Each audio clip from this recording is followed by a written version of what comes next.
Hindi guys, sinugasan ko na. Tapos tinanggalan ko na yung ata. Nandito ng ata ako. Tinanggal ko na. Hugasan lang natin. Lutuhin na natin mamaya. Guys, lagyan natin ng panimpla. Kasi lang ang ilagay natin dito. Lagyan natin yung mantika. Mainit na yung mantika, ilagay na natin.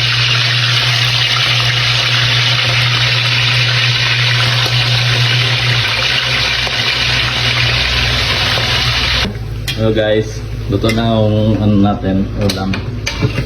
Kakain na tayo. Hello guys, itong ulam natin tamala oh. Pinarito ko. Masarap yung sausawan dito. Suka lang. Sarap.